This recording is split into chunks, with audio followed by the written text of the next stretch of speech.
वसुली आहे, कर्ज माफी नाही, हे मात्र या ठिकाणी सिद्ध होतं। याचा विचार हा तुम्हा आपल्या सर्वांना त्या ठिकाणी करावा लागणार आहे। आणि जे रेग्युलर शेतकरी आहेत, ज्यांनी वेळेवर पैसे आतापर्यंत भरलेले आहेत, जून महिन्यामध्ये कर्जमाफी होणार, ही कुठल्या महिन्यामध्ये डिक्लेअर झालं होतं? 8 ते 9 महिन्यापूर्वी, हो का नव्हतं? काही शेतकऱ्यांनी, काही नेत्यांनी, तुम्ही आपण सगळ्यांनी मिळून आंदोलन केलं, त्याला यश आलं, काही प्रमाणात सरकार झुकलं। बच्चू कडू आज सत्तेत आहेत, त्यांनी सुद्धा आंदोलन केलं होतं। जे शेतकरी नेते आहेत त्यांनी त्या ठिकाणी आंदोलन केलं होतं। त्याच्यामध्ये राजू शेट्टी असतील, अजितभाऊ नवले असतील, अजून असे बरेच काही नेते त्याच्यामध्ये आहेत। तर या सगळ्यांनी आंदोलन केल्यानंतर कर्जमाफी दिली, पण दुर्दैव असे ही फसवी कर्जमाफी दिली। आणि मग जे रेग्युलर शेतकरी त्यांना असं वाटलं कर्जमाफी आपली होणार आहे, तर मार्च मध्ये पैसे नाही दिले तर चालतील, आणि मग कुठेतरी त्यांची कर्जमाफी त्या ठिकाणी कर्ज हे ड्यू न होता ते कुठेतरी त्या ठिकाणी पुढे गेलं। मग झालं असं की आता जे रेग्युलर शेतकरी आहेत त्यांच्यात कंडिशन काय टाकली, यांनी अट काय टाकली, 25-26 मध्ये त्यांनी ते रेग्युलर पाहिजे आणि 26-27 पर रेग्युलर पाहिजे। आता 26-27 सुरू झाले, पण संपले का वर्ष? नाही संपलं। मग 26-27 हे वर्षाची अट टाकण्याचं कारण असं, जे रेग्युलर 14 लाख शेतकरी आहेत त्यांना आता या सरकारला पैसेच द्यायचे नाहीत, त्यांना नंतर कधीतरी त्या ठिकाणी पैसे द्यायचे। म्हणून आमचं म्हणणं आहे 2024-25 आणि 25-26 आणि 26-27 ची अट जी सरकारने टाकली आहे रेग्युलर शेतकऱ्याला, ज्याच्यामध्ये 14 लाख शेतकरी आहेत, ती अट सुद्धा त्या ठिकाणी काढण्यात यावी, अशा आपल्या 3 प्रमुख मागण्या आहेत। आणि 50,000 रुपयेपेक्षा जे रेग्युलर आहेत त्यांची 75,000 पर्यंत मदत जर सरकारकडनं त्या ठिकाणी दिली गेली, नाही तर वाढवली गेली, त्याचा फायदा हा आमच्या शेतकऱ्याला होईल। आता गेल्या वेळेस जेव्हा या भागामध्ये, या महाराष्ट्रामध्ये अतिवृष्टी झाली होती, काय सरकार सांगितलं होतं? 35,000 कोटी रुपये आम्ही शेतकऱ्याला देऊ। आले का तेवढे पैसे? हे 2 आमदार या भागातले आहेत, त्यांनी त्यांच्या मतदारसंघामध्ये लोकात जाऊन खूप सेवा केली, आम्ही सेवा केली, लोकात गेलो, लढलो, बोललो, सगळं झालं, आणि आम्हाला सांगण्यात आलं की 35,000 कोटी रुपयाची मदत आम्ही देऊ। आम्ही म्हणत होतो हेक्टरी 50,000 द्या, 35,000पैकी 1 रुपया सुद्धा शेतकऱ्यापर्यंत येणार नाही। किती रुपये आतापर्यंत त्या योजनेच्या अंतर्गत दिले? जाहीर झालं 35,000 कोटी, दिले फक्त 13,000 कोटी। मग ह्याच्यामध्ये शेतकऱ्याची फसवणूक झाली का नाही झाली? जेव्हा केव्हा अटी टाकल्या जातात त्याचं नुकसान हे शेतकऱ्याला सोसावं लागतं, भोगावं लागतं। म्हणून हे आंदोलन इथं करत आहोत। आणि काय सांगितलं होतं तेव्हा त्यावेळेसचे मुख्यमंत्री साहेब आणि आत्ताचे पण मुख्यमंत्री साहेब, की विमा कंपन्याकडनं प्रत्येकाला 17,000 रुपये आम्ही देऊ। आले का विम्याचे 1 तरी रुपया? नाही का? त्यांनी त्या ज्या अटी होत्या, जे निकष होते तेच काढून टाकले होते। आम्ही तेव्हा पार घशाला कोरड परुस्तर बोलत होतो, कृपा करून निकष काढू नका, शेतकऱ्याला मदत मिळणार नाही। सरकारचे 5,000 कोटी वाचवण्यासाठी शेतकऱ्याचं हजारो कोटीचं नुकसान केलं, आणि मात्र शेतकऱ्याच्या खिशामध्ये 1 रुपया नाही आला। म्हणून त्यावेळेस पूर्वी 1 रुपयाला आपल्याला जी पीक विमा योजना मिळत होती, ती परत एकदा सगळे निकष तसे शेतकऱ्याच्या बाजूने टाकण्यात यावे, आणि ती योजना आता लगेच लागू व्हावी, अशी आमची त्याच्यामध्ये त्या ठिकाणी मागणी आहे। आणि शेवट, ही कर्जमाफी वाट न बघता लगेचच्या लगेच 2 लाख रुपये सरसकट, किती रुपये शेतकऱ्याचे थकलेत हे न बघता डायरेक्ट अकाउंटमध्ये 2 लाख रुपये टाका, आणि टाकल्यानंतर पुनर्गठन करा, आणि आमच्या शेतकऱ्याला नवीन कर्ज देऊन येणाऱ्या सीझनमध्ये आम्हाला समोर जाण्याची संधी त्या ठिकाणी शेतकऱ्याला द्या, अशा सगळ्या आपल्या मागण्या आहेत। काय चुकलंय? काय चुकलंय सांगा तुम्ही? ह्याच्यात काय आपण स्टंटबाजी करतोय का?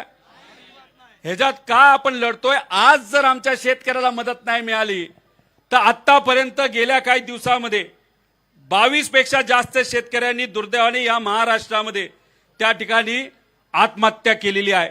आता मी तुमच्याशी बोलत असताना एका दिवसाला आपल्याला 8 ते 9 आत्महत्या दुर्दैवाने आपल्या या राज्यामध्ये त्या ठिकाणी होत आहेत।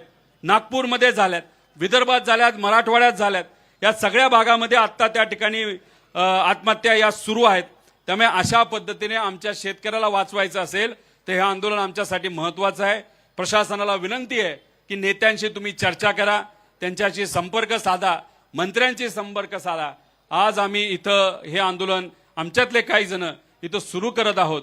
तुम्ही एवढ्या मोठ्या संख्येने इथं आलात त्यासाठी मी मनापासून आपल्या सर्वांचे या ठिकाणी आभार व्यक्त करतो।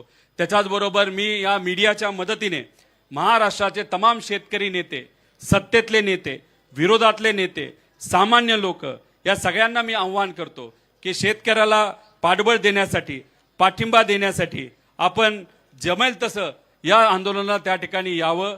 त्याच्याचबरोबर ज्या शेतकऱ्याला इथं येता येत नसेल, आपल्याला सिस्टमच्या विरोधात लढायचं असेल तर मग आपल्याला आपल्या गावात, तालुक्यात, जिल्ह्यात सुद्धा अशा पद्धतीने आंदोलन करावं लागेल। कारण आपण आपल्यासाठी लढलो नाही तर मग उद्या जाऊन अडचणी आपल्यालाच राहणार आहेत। नेत्याला काही फरक पडत नाही। नेत्यांची मुलं चांगल्या कॉलेजमध्ये, चांगल्या शाळेमध्ये शिकतात। मोठ्या मोठ्या व्यावसायिकांना काही फरक पडत नाहीत। त्यांचं सगळं बरं चाललेलं आहे। एखाद दुसरा महिना त्यांचा वाईट जाईल पण वर्ष त्यांचं चांगलं जाणार आहे। पण येणारा पाऊस काळ खराब असल्यामुळे तुमचं अख्खं वर्ष नाही, पुढचे 2 वर्ष खराब जाणार आहेत। त्यामुळे या कर्जमाफीचा पूर्णपणे 2 लाखाचा लाभ प्रत्येक शेतकऱ्याला जर मिळाला नाही तर तुम्हाला म्हणजे शेतकऱ्याला खूप मोठी अडचण ही सोसावी त्या ठिकाणी लागणार आहेत।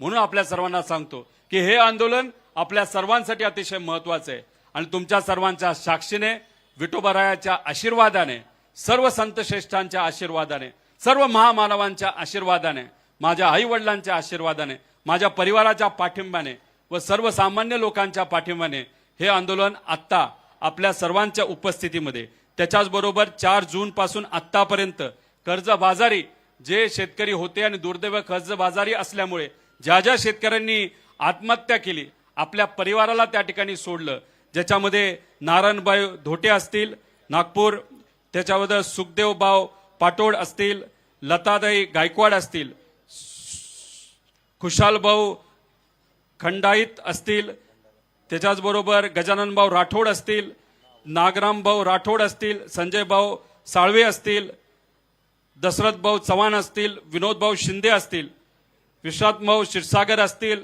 बाळकृष्णभाऊ खडसे असतील व इतरही सर्व शेतकरी, त्यांना मी आदरांजली त्या ठिकाणी वाहतो आणि प्रत्येक शेतकऱ्याला विनंती करतो, आपला परिवार आपल्यासाठी महत्त्वाचा आहे। या सरकारला जाग्यावर आपण सर्वजण आणू, गुडघ्यावर आणू आणि तुम्हाला सरसकट कर्जमाफी देण्यासाठी या सरकारला सांगू। त्यामुळे कृपा करून कुणीही आत्महत्या त्या ठिकाणी करू नये।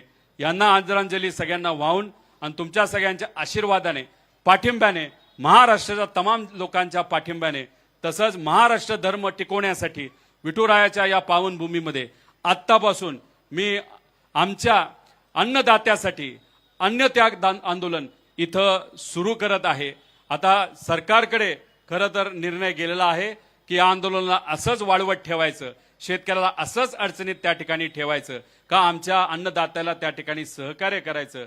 त्यामुळे सरकारने या बाबतीचा योग्य असा विचार तिथं करावा अशी मी विनंती या सरकारला करतो। त्यामुळे 36 लाख शेतकऱ्यांच्या वतीने आणि शेतकऱ्याला न्याय मिळाला तरच मजुराला न्याय मिळणार आहे, ग्रामीण अर्थव्यवस्थेला न्याय मिळणार आहे। ग्रामीण अर्थव्यवस्था चांगली राहिली तरच शहराची अर्थव्यवस्था ही चांगली राहणार आहे, तरच देशाची आणि राज्याची अर्थव्यवस्था चांगली राहणार आहे। त्यामुळे हे आंदोलन हे अख्ख्या महाराष्ट्राचं आहे, सामान्य लोकांचं आहे आणि या आंदोलनामध्ये आमच्याबरोबर अनेक लोक सहभाग घेत आहेत। जे सहभाग घेतात त्यांचं मी मनापासून आभार व्यक्त करतो। या स्टेजवर जे माझ्याबरोबर पुढचे काही दिवस इथं अन्नत्याग आंदोलन करणार आहेत त्यांनीच कृपा करून, म्हणजे मोठे नेते सोडून जे कोणी इथे माझ्याबरोबर आंदोलन करणार आहेत, जे उपोषण करणार आहेत, अन्नत्याग करणार आहेत, त्यांनी या व्यासपीठावर त्या ठिकाणी थांबावं। त्याच्याचबरोबर आपल्याला आध्यात्मिक मार्गदर्शन करण्यासाठी इथं काही हबप महाराज इथं आलेले आहेत, त्यांचं मी मनापासून स्वागत करतो। त्यांनी केलेलं मार्गदर्शन आमच्या सर्वांसाठीच प्रेरणादायी इथं असेल। सर्व इथं असणाऱ्या मीडियाचे मी आभार व्यक्त करतो। तुम्ही सहकार्य करतात, तुम्ही हा विषय लोकांपर्यंत नेता, सरकारपर्यंत नेता, म्हणून कुठे ना कुठेतरी सामान्य लोकांचा फायदा होतो।